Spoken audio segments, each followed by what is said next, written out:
right, ladies and gentlemen, hello and welcome. Pumped to be here today. You are listening to episode number 3.1415926 of Honest to God. One of our guests suggested that one today. I'm not sure exactly, but I'm pretty sure that's the episode number we're on, isn't it? Yeah, 3.1419215. Sorry, everybody. It's going to be last week. A great day. And we're very excited. And I've got a great reason why that is the episode number that we are on, because some of us are giving up pie for Lent. That's a good segue. That's a good segue. Yeah. Pie Day happens during Lent. During Lent. That's true. Yeah. No, very good, very good. And as a proud graduate, first in my class of Harvard for segues, I love a good segue. So we've got a bunch of returning guests today. We're very excited. We got Madeline. We got HTG. The letter combo gets me every time, but it's AG. We got Nini, and then we've got JJ. So it's a good day here. As always, we're rocking producer Ben. We may or may not have shown up Benny in studio as well. You'll never know. But looking forward to this episode, talking about Lent, digging into some of that. But before we start, we're going to begin, as we do all things, with prayer. And let's see, who's got a good I'm good at extemporaneous prayer face? Oh, yeah. All day long. It's you, AG. AG, do you mind starting us off with prayer? Sure. All right. In the name of the Father, the Son, and the Holy Spirit. Amen. Lord, I just ask that you be with us today, Lord, as we get ready to talk about Lent, talk about this beautiful season in the church that we're able to grow closer to you. Holy Spirit, I hope you fill this conversation with what we all need to learn and what we're able to teach other people. In your heavenly name we pray. Amen. Amen. In the name of the Father, Son, and the Holy Spirit. Amen. In your face, non-denominational. We can extemporaneously pray too. You'll notice we didn't even end it with a Hail Mary. We could have. Easy. But we didn't. No, super excited about this episode. And this should be our first episode during Lent. Is that when this is airing? Mm-hmm. All right, cool. Nice. So you've all been here before, so we're going to go through really quickly. Just one fun fact apiece, starting with JJ. Yeah. JJ, and my fun fact is for all testing to date suggests that I'm impervious to having rocks dropped on my head. Could you flesh that out a little bit for me? Why are you taking part in those particular tests? Well, I guess my younger brother Nicholas fancies himself a scientist of some sorts. So we had this brick wall at our old house, and it was like, I don't know, like 7 to 8 feet high or something. And we just I was like, he was up there, and I was down at the bottom, and I guess he saw a rock and he couldn't pass up the opportunity. He wasn't even mad at me, I don't think. Right. He just grabbed the rock and dropped it on my head. It was a big rock too. It was like it's like as big as a pie or something. Speaking of pie, I didn't even get knocked out. Like, it hurt, and I was mad at him. But can we do an honest to God video where we, throughout the whole episode, we start with very small pebbles, but then we gradually increase the size of the rocks so we drop on your head? Yeah, it's like a Galileo thing. Yeah, exactly. Like the two ones. Yeah, like, not Galileo. Like gravity is the same, and JJ doesn't pass out. Wait, I'm embarrassed. Who was that? Sir Isaac Newton. Sir Isaac right? Newton, okay. yes, with the apple. Okay. Yeah, cool. with the apple. Awesome. But we can do various fruits, worker whips, rocks. I like that. I only ask that they're nice rocks. Like, I'm not feeling sedimentary, but igneous. Like obsidian or something. Maybe some river rocks that have been smoothed out. Oh yeah, the smooth ones. I like that. Nice. That would be a great way to propose to me if anyone's planning on it. Just what is this? A diamond? And that's a great idea. It's actually very sweet. I might save that for someone else. Yeah, totally. All right, Nini, what you got? What's your one? I hate the color pink. You hate it? I hate it. And I think it's because when I was younger, I watched High School Musical. And I know where this is going. And I did not like Sharpay Evans, and she wore a lot of pink, so it kind of just correlated. Just hate the color pink. Okay. Now, light pink, like a blush pink, great. Hot pink, can't do it. I'm actually a big fan of the pastels. Kind of off-brand, but I like the pastels. pastels. Fine, like a hot neon pink, no, can't do it. Like a Barbie pink, like a millennial pink. No, can't do it. All right, no, that's fair. That's all right. All right, AG, what you got? I don't know. I don't know. Just one. How about you give us a traumatic memory from your childhood? Traumatic. There's so many. I will go with my favorite. My favorite color is blue. All right, I'm going to allow it only because I feel bad about suggesting a traumatic memory from your childhood. So we would be here for a few hours. We'll allow it today. Madeline. Okay, I have a fun fact. I'm so glad that you're back. Sorry, just for like 2 seconds of you talking, I'm so pumped to have you back on the I'm show. so happy to be back. Okay, I have already said this on a previous episode, but my favorite color is pink. And when you said that, like the camera was on me, I went. But that's not my fun fact because I've already said that one before. My fun fact, I've thought long and hard, like on the drive here. I have an hour drive here, and I was like, "What is my fun fact? I can solve a Rubik's cube." Oh, you know the magic combo to do it. That's cool. Yeah. All right. So I like it. I learned it in 7th grade, and I was the stuff at break for like 2 weeks. I had am crowds around me. I am positive just from knowing producer Ben that producer Ben can also solve a Rubik's I cannot. You yes, Cannot you do can. That is a Nope. lie. Oh my gosh! I can't solve no a way. Rubik's I could do Cube. something No that Ben way. can't. No, it's amazing. Now my younger brother Sam, Right. he can solve a Rubik's cube in like a minute and a half flat. Like Oh my he's goodness. really good at it. And he got like the big one, and then they make smaller ones that are like 3x3. Oh, yeah. Homeboy can just go for it. Is it the same system for the smaller ones as the big ones? The 3x3s, the 5x5s, the 7x7s, all the odd numbers are pretty much the same algorithms, but like the 2x2, 4x4, 6x6, up and up and up. Those are like more of like the same. You just solve the center, right? And then you move out. The right? center never moves, right? Yeah. But like you correct, solve the correct. center 3x3 and the then 3x3, and then you the solve. center never moves, but you gotta like figure out how to move all the other ones around it and stuff. Cool. All right. Yeah. I like it. That is not the topic of today's episode, but I'm sure we talk a lot about Rubik's Cubes today. What we are going to talk about today is Lent, though. We have Lent coming up. If you're listening to this, it is currently Lent. So get excited for that. And we're going to, do you say that? Do you say get excited for Lent? Get I excited. I'm excited for it. Because the end of Lent is literally the resurrection of That's Jesus. true. Get excited for that. And Right. even Lent itself, like when you're a kid, you love Christmas, but like as I'm getting older, I'm like, forget presents. I want to cry. I want to be in touch with my emotions. I want pain. I want to I cry. like that hot take. Okay. Yeah. It's like, wait, never mind. I promised my 7th graders that if they reminded me, I would show up one day in sackcloth and ashes for Lent. Like Ooh. I have a lot of burlap sacks for all the farming stuff that we've done, and Cool. ashes are pretty readily available. I mean, just one day I want to show up barefoot, sackcloth, ashes. I think that'd be cool. Do it. Kind of dig it. Here's the thing, though. If you don't have like a fireplace, how do you get ashes? I don't think you can buy them. Oh, you just burn stuff in your backyard. Yeah. Yeah. Yeah, but Pretty like much anything is ashes if you put your mind to it. Yeah. It's true. I feel like we're ashes, and like to ash, you Dust? shall return. Yeah. I don't Yeah. know. So let's get into Lent a little bit and talk about, I want to get into Lent almost like we got into the Christmas season or Advent or whatever. Just talking about first family traditions, what it's meant to you. I mean, if you're anything like me, Lent was something that I guess vaguely practiced as a kid that I didn't really realize why we were doing it. I thought it was dumb. I cheated on my whatever if people who were Catholic weren't around. It mainly came down to, and then as I got older, when I was in high school and was starting to have this conversion to the Catholic faith, I liked it as an opportunity to demonstrate how much holier I was than everyone else by having ashes on my forehead. Like, yeah, sackcloth. super disordered, right? Like understanding of Lent as a season of preparedness. And now that I'm older, I take it a lot more seriously, and I'm thinking about how to actually do what Lent is meant to do. So I want to open it up and just, this is kind of a cheesy question, but JJ, what does Lent mean to you? Oh my gosh. No, As I was don't saying, define Lent. What's it mean to you? Don't say like it's a preparation for Easter. What? I guess it means for me. That's a tough one. Like I was telling you how hard it is to look into myself. I can look out so easily. I just really love Lent. I think it's because I kind of have that Spartan mentality. Right. And I guess it means for me something where I have an excuse to try and be holier without being obnoxious about it. Okay. It's a gift. It's a gift of one of the easiest times of the year to pick a way to become holy. Yeah, that's what it is.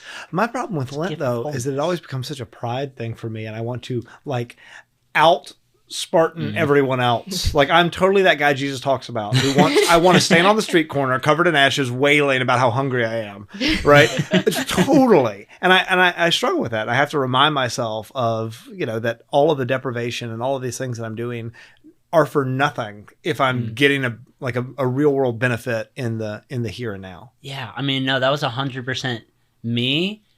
For when I was younger, I think I treated it as the gym and my siblings were like the gym bros I was competing with. Okay. I was like, yeah, oh, you're giving up chocolate? Yeah, no, that makes sense because it has sugar in it, and I'm giving up sugar.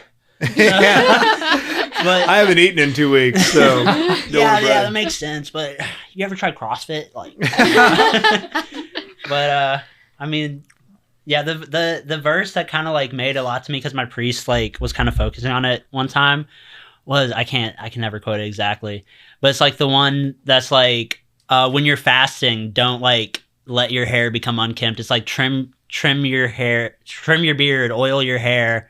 It's like don't let people know or something like that. And a big part of making Lent better for me is actually cutting back on the fasting sometimes. Mm-hmm. If I'm like at a party and like I'm giving up sweets or something, and a friend's like, "Oh, here's some pie," I'll be like, "Oh no, thanks, I'm good." Once, but if they're like, No, try some. I won't be like, sorry, I'm fasting, I can't. I'm super holy, so yeah. I'll just eat it then and then try and make it up later, and that kind of cool. works better. Yeah. No, I like that. What about you guys? I want to open it up a little bit on that. And I do want to get back to your Lent experience, because as a Byzantine Catholic, right, you've got some cool stuff. Y'all do some cool things. Madeline, what you got? I can tell. Okay, so kind of like how y'all were saying when you were younger, like for me, it was always like, I always gave up candy and chocolate, I think, like as a kid. My parents were like, just do that because, but I was actually listening to a podcast on the way down here. I think it was actually Father Mike. But he was saying how when he was younger, he would be like, okay, I'm going to give up chocolate. But at the end, actually, you know what? It might have been Brian from the Catholic Truth. But anyways. Big shout out. He's a friend of the show. Yeah, I actually watched that episode and started listening to him. Anyways. I think I know the one you're talking about, but keep going. But he was like, I would always give up the sweet, the chocolate, the movies, the something. But then I when Lent ended, I would binge it. And because to make up for the time I lost. And that's kind of like how I saw Lent growing up. It wasn't something that I don't know, my parents taught well, but I just didn't grasp onto it. Up until pretty much last year, I participated in Fiat 90. And let me tell you, that changes you. And that's girly Exodus 90, right? Yeah, it is. Exodus 90 it is. It's pretty much all the same thing, except I don't have to take cold showers. I was very That's the best part. But after doing that, I realized that I'm not giving up or fasting for I was doing it more of a prideful thing, wearing ashes to show off that I am Catholic. And I was but I was always scared because I was what if someone asked me? I was I don't know how to give them a definite answer. I don't have a full answer to give them. To why I wear ashes, why I participate in Lent. And so last year I kind of dove into that and was really okay, I'm going to do this to I'm not going to do it for myself. I'm going to do it for God. I'm going to do it for the God that wants me to do this for him, because why else would he have sacrificed himself for me?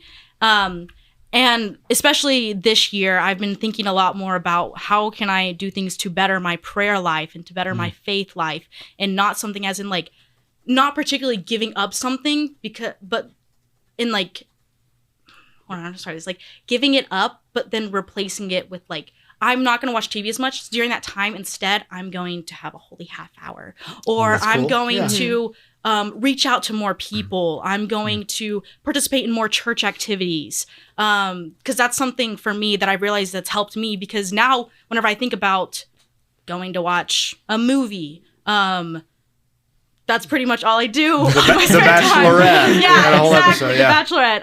I could be okay, well, actually, what can I be doing instead of this, and how can I offer this time up to God, and how can I give it back to him? The taking something on seems like that's gotten more popular in recent years. And I think that's huge, right? And even with the Exodus 90, we view Exodus 90 as you're going to not do all of these things. And yeah, that's great. But what is as, or probably more important, right, is you're taking on these things in addition to, right? You're doing that holy hour. The Exodus 90 is just a dietary thing. You're just going on a diet, you're losing weight, and you're being uncomfortable if you're not taking with it, right, the holy hour and all of these other things. What about either of you guys? I can talk.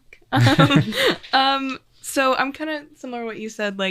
My mom, probably when I was about 15, 16, was all right, we're taking things on. That's what we're doing. So she really started pushing that, and that was a big thing we started doing is well, I'm going to take I'm going to stop doing this. I'm going to take on this. And I think like a big thing about Lent that people forget is like, it's supposed to be sustainable change. So when you're cutting things out, like watching too much TV, like mine will probably be TikTok, watching too much TikTok, I want to replace it with something good, but also I want to make sure that by the end of Lent, I'm like, oh, well, I can live without that. I can cut down on that, and I can like, you know, creating better change for yourself, but also like leaving yourself like Jesus in the desert, you want to leave better than you were when you first started being into the desert. So I think that's like the big thing. And also like taking on these important things. Like I know like I like did one where I like one Lent, I was like reaching out to people better. And so like I had these really meaningful conversations and like really like showing love and compassion. Cause I think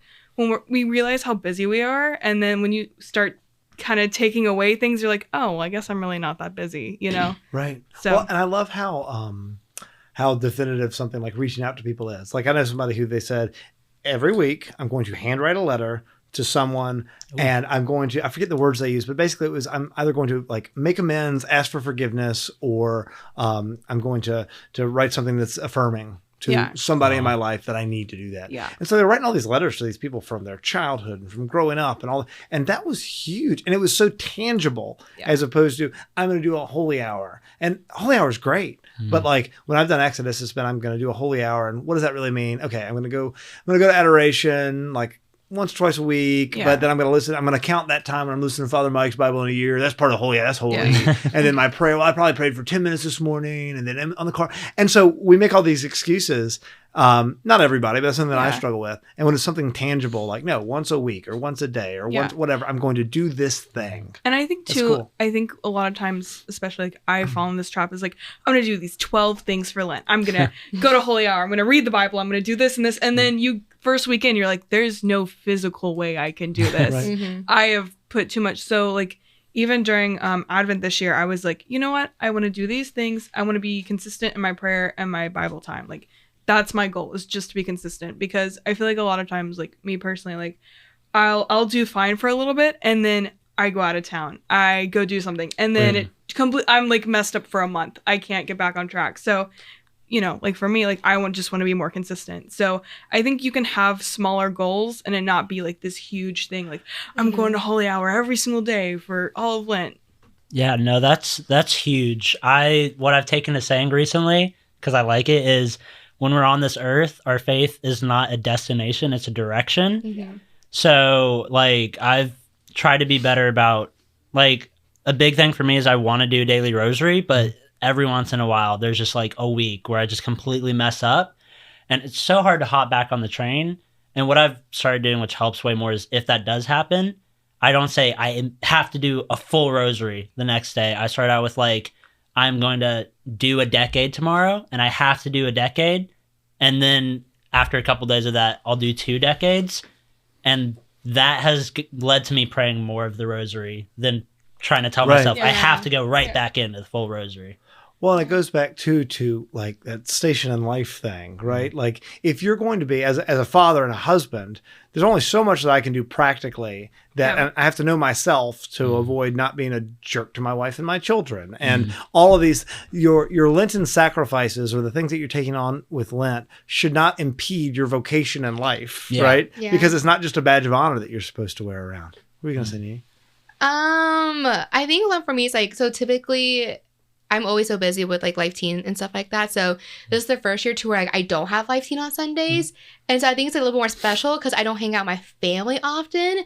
And so on Sundays, I get to hang out with them every single Sunday and go to mass with them. So now like, I think for like before I was like sacrificing my time for others. But now I think this year it's like spending time with my family and like hanging out with them and doing our Sunday traditions that we never used to do. Like we used to do brunch every single Sunday and hang out, talk about our week, because we don't do family dinners. Like I'm always working, and I get home, I'm doing homework. My mom gets home from work late. My dad's usually watching TV. My brother's playing video games.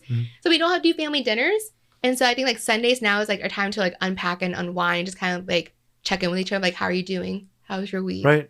And it's a matter of putting first things first too, right? Going back to your vocation in life and what that looks like. And I think it was you, AG, that was talking about how it being something sustainable, right? When you do, I love the idea, and I hadn't thought about that till you said it, but the idea of, no, we can all grow in our faith in some ways. What can I do during Lent that I might not continue to do in the same capacity once Easter comes, but that's good for me and I should be doing anyway. Yeah. And I can continue doing this moving forward. No, I think that's a big thing. Like, even like, shout out to Hallow for their amazing stuff, because that's really like helped me with like my prayer life. Because even if it's like, oh, I'm so busy, I can't do it at home. Like, I have to, you can pray it in your car. You can, there's so many great ways that like things that they're able to do that. So that's really helped me with my prayer life and with my Bible time. Yeah. The car thing, I drive for 45 minutes a day, like one way to school, to work. Right.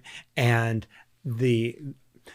that is my selfish time if I want it to be, right? That is the time when nobody is dependent on me and I can totally just listen to podcasts about whatever. Well, obviously I should be listening to Honest to God on repeat. No, but I can do it. I can make a decision. And a lot of my Lenten sacrifices / the things I take on actually have to do with that little bit of time, because it is a time that is actually all mine. I don't have the option of spending it with my family or with my children or anything. I'm alone by myself in the car, and I have control over that time, not at the expense of my vocations.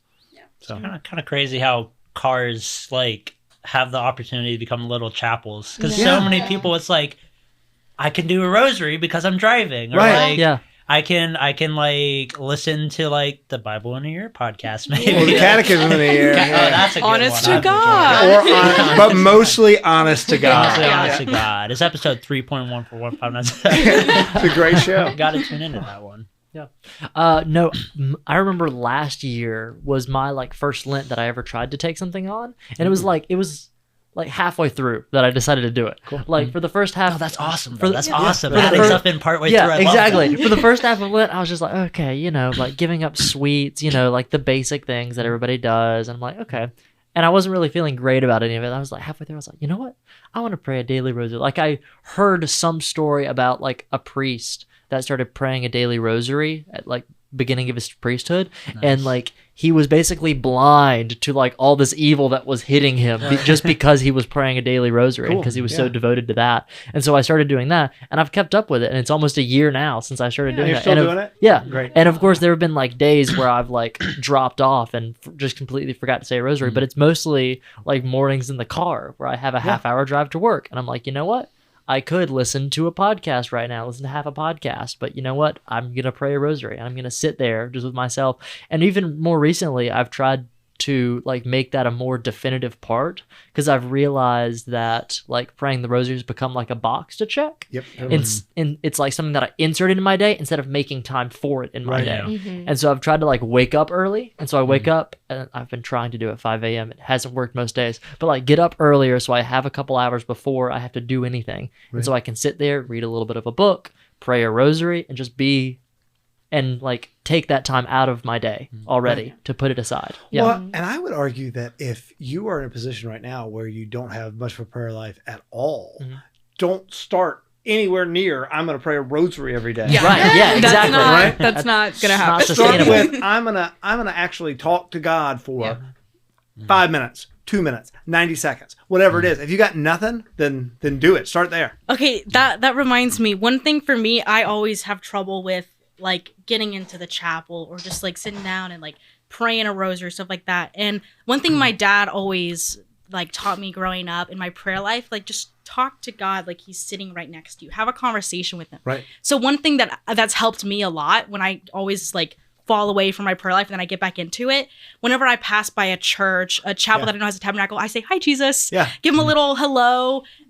Sometimes when I'm in the car, if no one else is in the car with me, I pretend he's in my passenger seat and I talk to him. That's awesome. Or like whenever I'm walking on the sidewalk, I make room for him. Yeah. So he walks with me. Oh, I love that. And I think that's one thing that really helped me just kind of like always remember that God is there. Like just talk to him. Like, so I complain to God in the shower in the morning. That's part of my routine. It really is.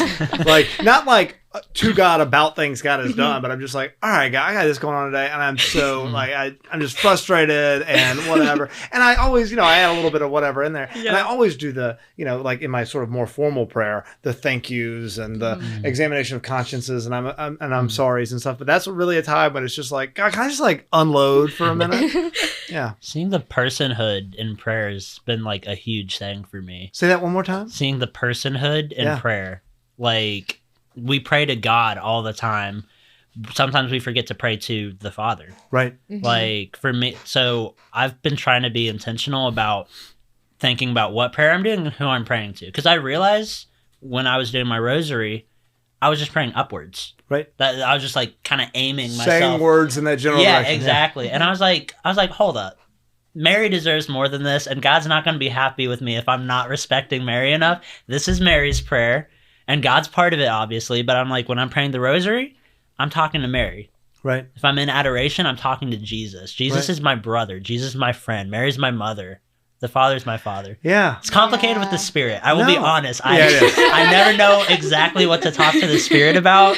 Right. Usually like fire, something about fire. I always think of the Spirit as like kind of like just there, like, you know what I mean, like situational, like before you like enter anywhere or like, before you have a hard conversation, like, Holy Spirit, just be with me. Just tell me what I need to say. Right. Whatever I need to be like. And even like I've been praying the this prayer that like was, I think a priest like did like for like Mother Teresa, and it was basically like the Radiance prayer. And so it's basically like, Lord, whatever you want to do with me, that's fine. Like I want you to do that. Like I'm just here for you. Like I'm not here for anything else. So. Yeah, I love it. Like the surrender and all of that. Mm-hmm. I'm all about it. I don't even know if this is like you guys weren't prepped with any of these. I don't even know if this is a thing. I want it to be though. Did your family growing up or your family now have any family traditions that you did together during Lent? Community being a recurring theme that we have on this show. And I think a lot of these holidays, Lent's not really a holiday, but a time of preparation, but they're best together, right? As opposed to separate. So does anybody have any examples? Yeah, I mean, I got a couple. I mean, honestly, tradition-wise, I'm thinking that Lent's my family's not as good at. But we do some things. Like our church does something called Liturgy of the Pre-Sanctified Gifts, and we try and go to those. Yeah. It's Wednesdays and Fridays, I believe, or maybe just Wednesdays. And the idea is because it's a time of sorrow, the liturgy doesn't actually have the consecration during it. Oh, that's interesting. Sure. They take like host has been consecrated already, and so you're able to receive it. So that's why it's called pre-sanctified gifts. Right. But it's kind of like kind of referencing that like this is a time of sorrow, mourning, of like deep thinking. And that's always fun. And if you're thinking, what is JJ talking about? You're Byzantine Rite. Oh, yeah. Byzantine Rite Catholic. Well, even that's kind of what they do for like Good Friday. Like it's already like pre-consecrated. Yeah. So we do something similar too. I love the Holy Week, all the covered statues. Holy Week is my favorite week ever. Same. Like in the church, favorite week. That's awesome.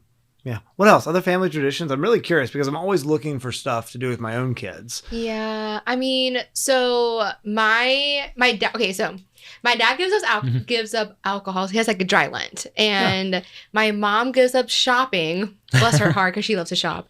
I give up usually. I cut my coffee intake in half because I usually drink 4 a day. So I usually only drink 2, and then my brother gives up video games at night.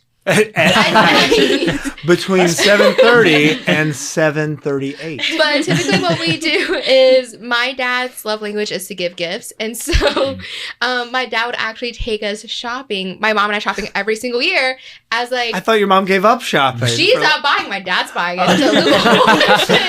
We're going to dedicate a whole show just to Lenten loopholes. But my dad likes, we always dress like really nice. And so he'll buy us a brand new dress for like Easter every single year. And so like we'll dress up really nice and we'll go to mass and we'll come home and we'll just feast. Like my dad will like cook prime rib and then for Easter you're saying. For Easter, yeah. And then we'll do that and we'll have like I'll give him like a bottle of wine, like a really expensive bottle of wine, bless my bank account for him to celebrate, and then I'll give my mom a gift, like a little gift card to go shopping. Right. And so it's like our traditions, like I'll give him gifts, my dad will cook, my mom will not yell at my dad because they usually argue when they cook in the kitchen together. So she's a little bit nicer in the kitchen. Right. And then my brother is downstairs with us the entire time helping. That's like that's what we do nice. every single year. That's and cool. it's just so nice because like my brother's nicer to me. I don't know why. He's usually really mean to me. Grace. Sanctifying grace. Yes, there you come on. go. All those not playing video games. He's learning sanctified grace. Yeah. You know what? I'll give him that. But yeah, it's like a really fun tradition I look forward to every single year. And it's supposed because I get a new dress every year. Yeah. Tell him this year he should only play video games that involve where he can play as the Crusaders. That'd be fun. He plays Dungeons and Dragons. As a paladin. Yes, I don't Okay, know. He great. plays too many video games. I can't keep up with We're gonna it. do a Dungeons and Dragons. There should episode. be a That'd be D&D episode. So Yeah. much fun. So It'd be incredible. like a 4 or 5 hour episode, but we could. We do gotta it. get Justin back in here for that. Yes. He's Yeah, we he's No, a big the fan. And- end of Lent is really nice. We do have traditions for that. Yeah. But you do in the Byzantine liturgy, right? Don't they have like it's not just a meat fast, but also a cheese fast and all these? Can you talk about that? Yeah. She's fast. It's Tomorrow's and granted, this is like a traditional thing. It's not required anymore. But it's super cool. And I'm a growing boy, so I don't always do it. But tomorrow's actually Meat Fair Sunday, and then so and- talk about what that means. so we like pre-game Lent almost, Yeah. I guess, in the Byzantine tradition. So Meat Fair Sunday, there's Meat Fair Sunday, and then Cheese Fair Sunday is like right before Lent officially starts. And Meat Fair Sunday is the Sunday that you like get like a whole bunch of like meats, brats, sausages, all that fun stuff. And it's all like just meat centric dishes. Right. And you just go all out. And then traditionally from then till the end of Lent, you don't eat meat. Right. And then Cheese Fair Sunday is the same thing, but with like cheese. and Lots of dairy. cheese, and then you don't eat any cheese until the end of Lent. Yeah, exactly. So, lots of question: stuff. so do you give up all dairy?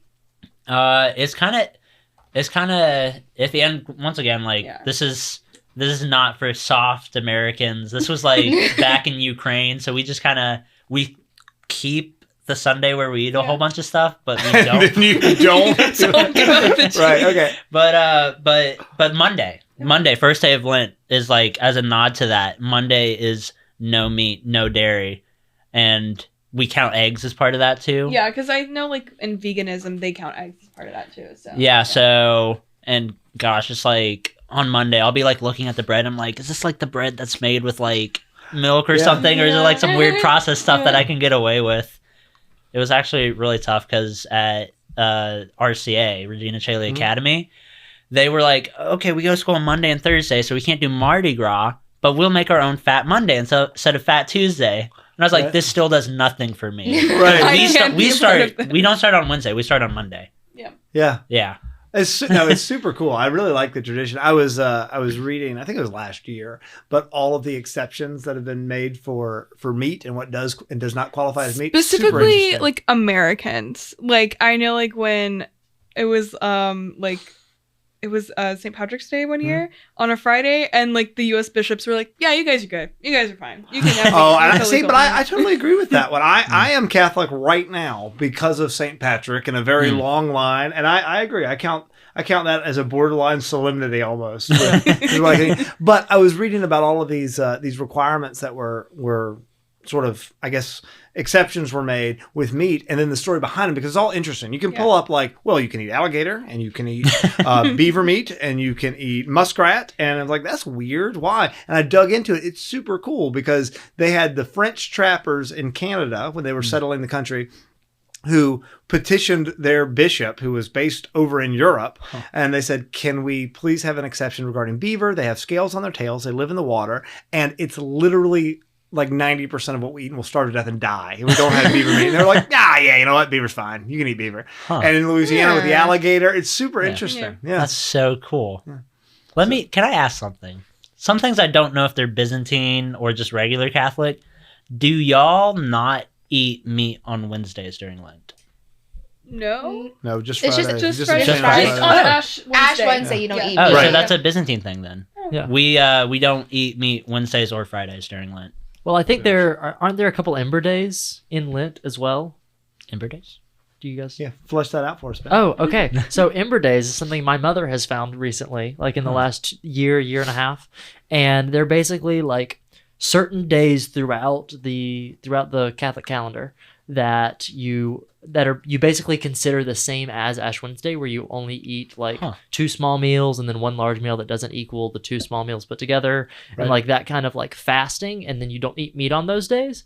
And they're very interesting because I'm not sure what the days of them are, but there's like 10 or 15 throughout the year, Right. that like, and they're just supposed to be little days, and they're usually on like solemnities or different saints' feast days that are very important. Right. And like sometimes they'll be clumped like 2 or 3 days in a row. It's a very strange thing that used to be very prevalent, and it used to be a big thing in like Eastern traditions. No, I'm all about like ratcheting up a little bit our amount of fasting and whatever, because we get too lazy. I make all these, I make stupid exceptions and all of these, like, you know, changing the rules about this because I've got a really good reason. I don't have any. Yeah, like beavers live in the water or something dumb Right. like Yeah, that. exactly. The loopholes. Lenten loopholes. Lenten loopholes. Yeah, there's a bunch of those, and I feel like I've gotten fat and lazy and been doing that a lot over the years. I want to ratchet it up, but once again, by me telling you that I want to ratchet it up, I'm losing all the goodness from ratcheting it up. So, never mind. Well, that is actually an awesome segue to something that I know we want to talk about, which is fish fries. Fish fries. Are we doing this? We're doing the fish fry thing? Yeah. We're going to do the fish fry contest? Yeah, Okay. we're going to Yeah. do. So, Let's talk about it. You know, I work with City on Purpose. We did a fish fry contest last year. It went really, really well. The Knights of Columbus guys were so sweet. They like freaked out when we gave them their awards. They were super sweet. And we want to do it again. And I think that it's important to celebrate not only these parishes and their communities, but also like you're supporting your local parish and your local charities. And, Totally. And you don't have to cook. So I feel like it's a win-win all the way around. So it sounds like, and correct me if I'm wrong, but we're partnering. We're going to work together to do like a fish. We're going to try to hit as many fish fries as we can over the course of Lent, and then create an award. Is it like a golden fish? What is it?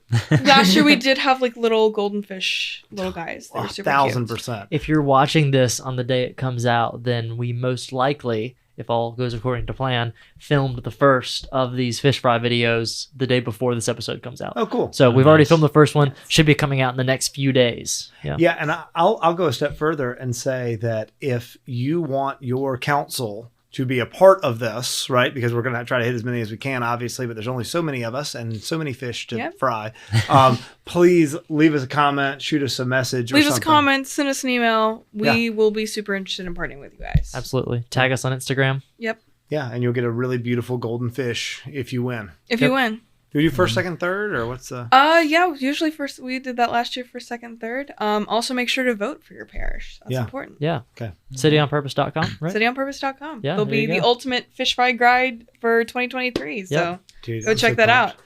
Go support your local fish fries. Go eat a bunch of fish. There's a huge range of fish fries. I think that's something really interesting that I learned last year. Like, Yeah. I had always gone to just my parish fish fry. You know, every year, it's kind of the same thing. It's not bad. It's great. I love it. But people do fish tacos. I believe Mary Our Queen had like a rotating menu last year. Okay. Ooh. So you could go in. There's a like chef up in Cleveland, Georgia. So up in the mountains. He is like a local chef, and he does the fish fry at one of the parishes up there. It looks delicious. So go out there, go to some different parishes, try some different stuff. Yeah, I was more disappointed than I think I've ever been in a fish fry last year. I got so excited about it, and I went because once again talking about being fat and lazy. Like the only time I ever eat like a fish fillet sandwich from a fast food place or any of that is during Lent. I get like super excited about it. It's like I'm totally sacrificing today by spending all this money eating out Oh, I'm delicious. getting the fish fillet from McDonald's. Totally. Yeah. That's the only time I ever eat it. I love that McDonald's does that though, because they really do know the big who they're promos. marketing towards. I know, and it's think- never explicit. But Chick-fil-A, I think Some every year, Chick-fil-A's. some Some Chick-fil-A's, Chick-fil-A's. like they never have fish on the menu, but then over Lent, that on Fridays they have Just fish. casually. just casually. casually. Yeah, so yeah. does Under the radar. Arby's. yeah, does Arby's really? do one? And you do a King Hawaiian like as like the bun with like the fish in the middle. Ooh. So good. I don't go to McDonald's. I go to Arby's for my sandwiches. I don't know if they still do this, but because of our mutual friend Mary Swanson. Yeah. Wendy's fish sandwiches Really? were something else. Yeah. Okay. Yeah. Check that out. But Christ Redeemer up in Dawsonville, they do the fried pickles and the fried shrimp and the fried, or not fried Yeah. shrimp, People do fried all pickles. sorts They of do a awesome bunch. stuff. Like, I love fried pickles. and usually too, there's a dessert table, which my mom used to always like be like, well, some people are giving up desserts for Lent. That's kind of like an oxymoron that you have out Right. there, but you know, it usually like they're a bake-off sale for like preschool or local organizations. So I'm big on. I think there should be things like that sometimes. Like yes, yeah. I always hated it when like my mom would be like, I'd be like, Mom, can I have ice cream? And they're like when I was younger, and they're like, oh well, your brother's giving up sweets. That's gonna make him feel really bad. But I'm not giving him up. This is the sacrifice. I'm making him holy. Sacrifice this. Yeah, no, I think that's super interesting.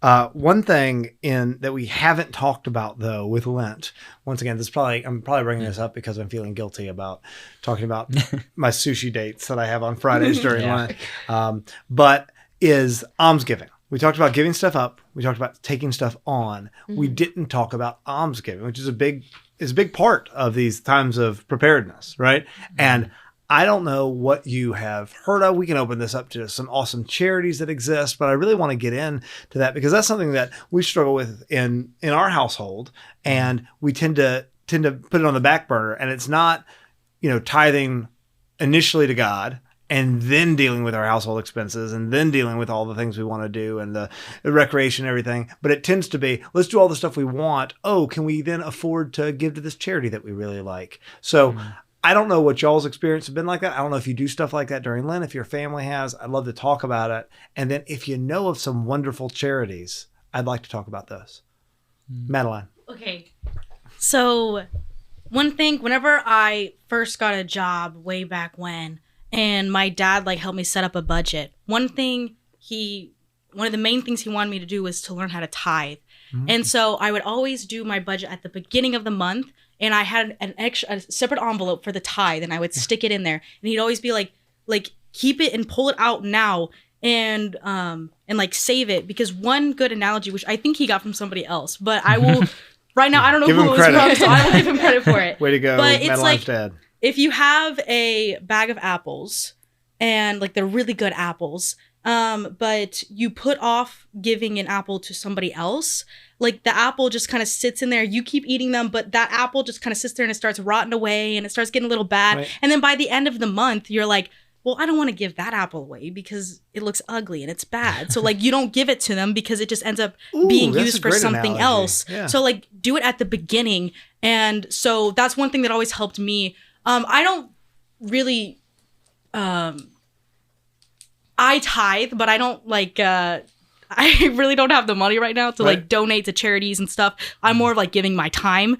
But that's one thing that's always helped. Which is absolutely almsgiving, by the way. Yeah. And especially most of the times it's just stuff through my parish where we had last Sunday we had something called the Super Bowl, but soup SOUPER bowl, and we sold a bunch of different soups to the parish, and we paired up with the Presbyterian and the Methodist church, and people from all over the county came, and we served them up soup, and I went because they were we need volunteers. So I was like, all right, I'll show up. And that's what we're doing. Some of our fish fries are actually we're going and as the Catholic Center, and some of us are going to volunteer and help out with stuff like that.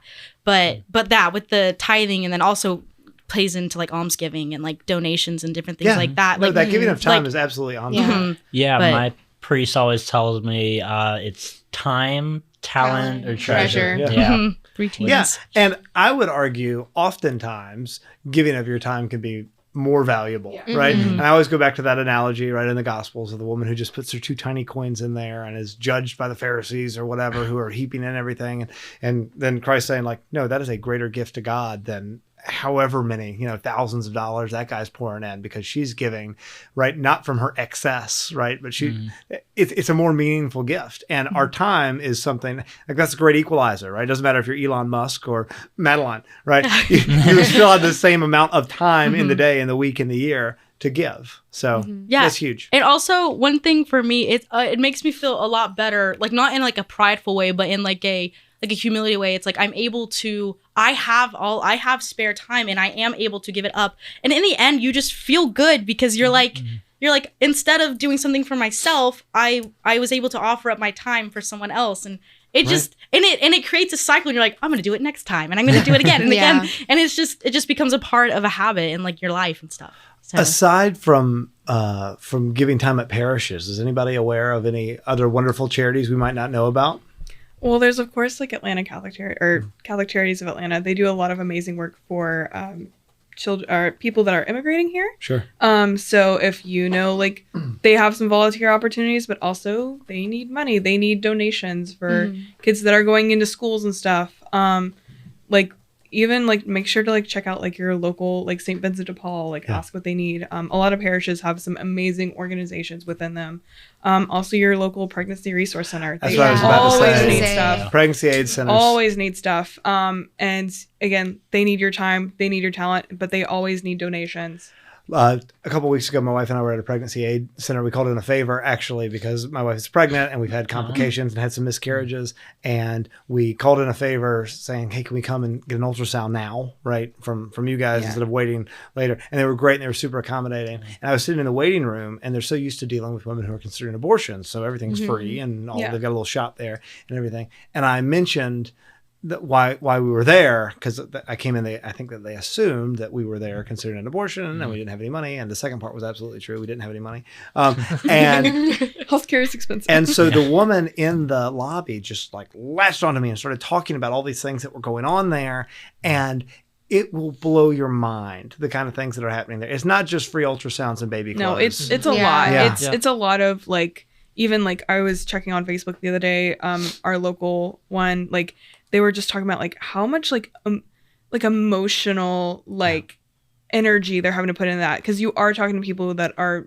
considering an abortion and how you have to have these difficult conversations with people you've never even met. Right. So, and you're having these difficult conversations, and just like not only are they like saving lives, but they're like changing people's lives with 100%. the truth and honesty, and with just giving love to these people that would otherwise not experience love in that way. Totally. So I did a shoot for a pregnancy aid center when I was living in Chicago.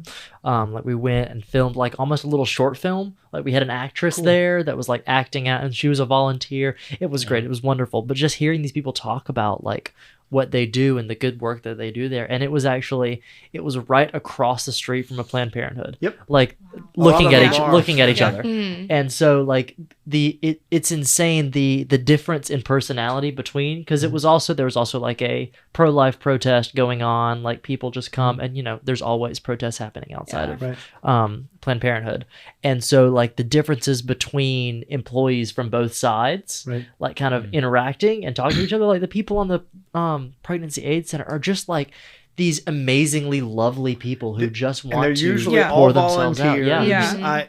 I cannot recommend, if you're They're looking for a incredible place people. to give your time or Absolutely. your money, by all means, check out your local pregnancy aid clinic. They need the help. There's a lot of them around here. Yeah. We went to the local one over in Roswell, and it was amazing. And even just like your local community. Like a big thing I know now is like free fridges and like free food pantries.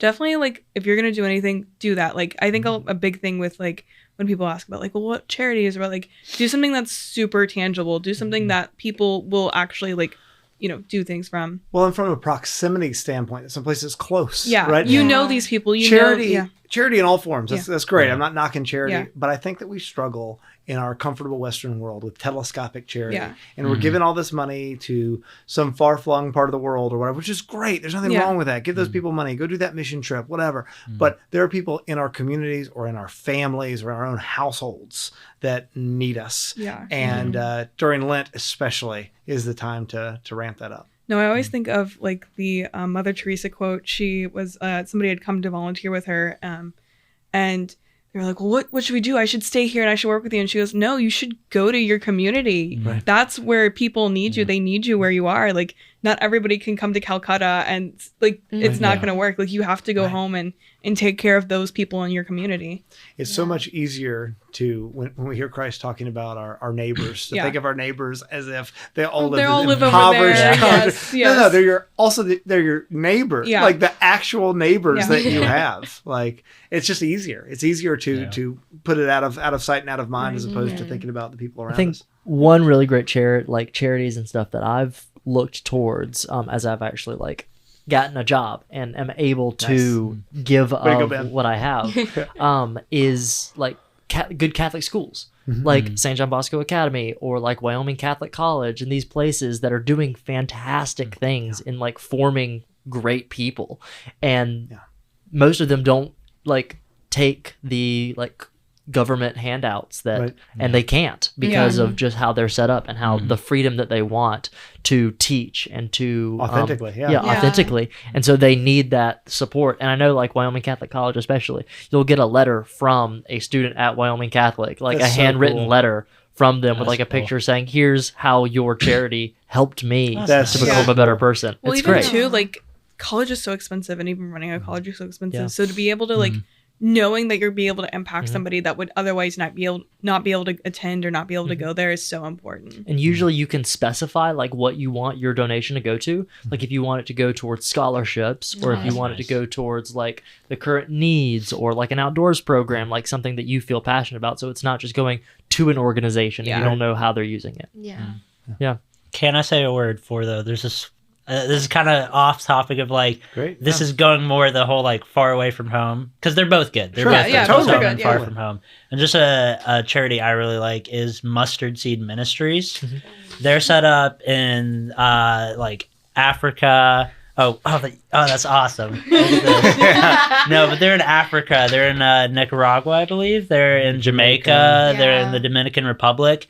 And what they really focus on is we have more stuff here in the United States to take care of children with disabilities, but they do not in these other countries. There's a priest, Father Garvin, I believe, is the one who founded it. And he, like, there's these countries, there's like kids who like might not be able to walk who get like left in trash cans and stuff.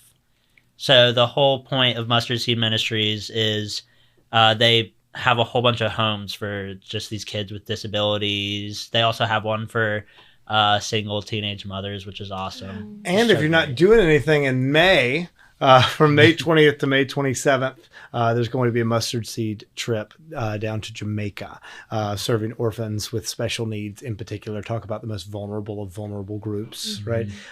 So if you're interested in that, you can go to www.gofishoutreach.com for more details. You can also shoot us a message, and we're going to try to have a lot of people from Honest to God attending that. So Yeah. check it out. Absolutely. All right, and with that, we've only got about 2 minutes left, guys. There were a lot of things that I wanted to get into, but it flies through. So last time I didn't get to do loaded questions, and I love me some loaded questions. Oh yeah. So Best here part we of the show. Here we go. That's mostly They are why we're into into that. the whole honest to That's why God John Henry, thing. didn't your kids want to come on the show simply because they wanted to do popsicle Just sticks? for this. Yeah. Yep. Yep. And I said no. But my kid's loss is your gain, ladies and gentlemen. So let's go through this right now. We'll start with well, we're gonna mix it up. AG, we're gonna start with you. Okay, so what is your favorite television animal? I'm gonna say the Geico Gecko. Okay. Cool. Why? Give us some. He's adorable. Okay. He is. Accent. He's I like just- his voice. He's just a little, and he's British, so he's soothing. He's just a Yeah. sweet little guy. All right. Cool. Nini. I was gonna go with who scares you the most, but I can't really think. Actually, I could, but we're gonna go with what do you always do before going to school? And now, since I got my dog, it's been waking up early to take my dog out. I like the weekly check-in we get with Nini's dog on the show. He is He's 20 weeks. He got groomed for the first time, like a full haircut Aww. on Monday. He came home with a very happy face, and he's Oh. very cute. So but cute. no, I'll take him out. I'll wake up early. I'll take him out. I'll make him breakfast, and then while I'm getting ready for school, he'll like come down, like literally like get on my lap, and then just like sit there while I'm getting ready for school and everything. I'm like, this is the best like way to get ready for the day. Jeff, my black lab, his name is Jeff. I love that it's a person's name. Yeah, I really like. I thought about Dave too, but I went with Jeff. He opened the refrigerator yesterday and ate a bunch of steaks out of the refrigerator, which is really, really impressive for something without a That's very physical thing. impressive. Yeah, You like go up on him and you don't even tell him to stop. You're just like, how? my wife was not impressed. I was impressed. Yeah. All right, Madeline, you're up. Okay. So I'm going to tweak this one a little bit, but it says, what do people sometimes say you look like? Well, I'm going to tweak it and say sound like, because like last year, some of my friends were sitting around like, okay, what Disney character like would like all of us, be the most correlated, like, Okay. have and everyone said I would be Dory. Oh, I totally see that. I can, yeah. Okay, actually Dory or the Russell from Up. Okay. Yeah. That was the two. And I was like, All right. So All right, So- I dig it. We'll Mhm. take that. JJ? what is something that always cheers you up?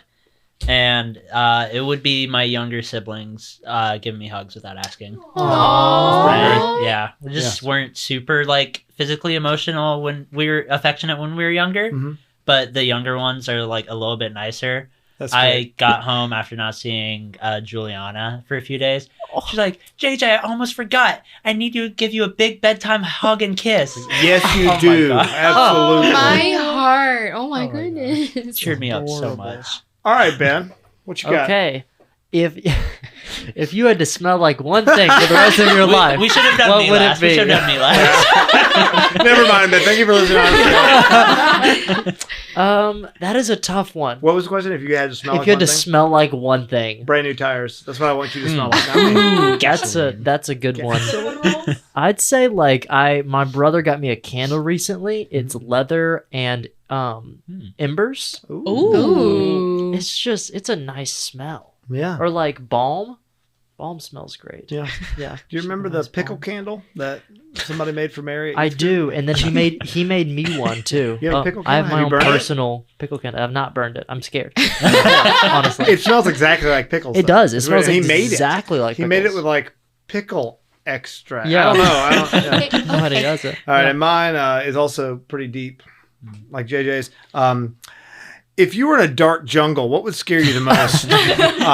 No, the answer, regardless of dark jungle, and I should give you some answer about like the devil or like the human condition or my fallen nature. No, it's cockroaches. It's 100% cockroaches. I hate those. I don't mind so mice. I don't much. mind snakes. I don't like bats. Don't bother me. Nope. Cockroaches. I think they're gross. They're do it. disgusting. I would rather be in the jungle with tigers than cockroaches every day I of the week. agree. Yeah. I agree. Yeah. And with the deep thought like that, we're going to end today's episode because we're out of time. Yeah, AG did hers. Okay, cool. Yeah. Yeah. We would have show notes Benny do one, but he may or may not exist. So we're not sure. I'm not even gonna try to pass him one. It may fall to the No, ground. exactly.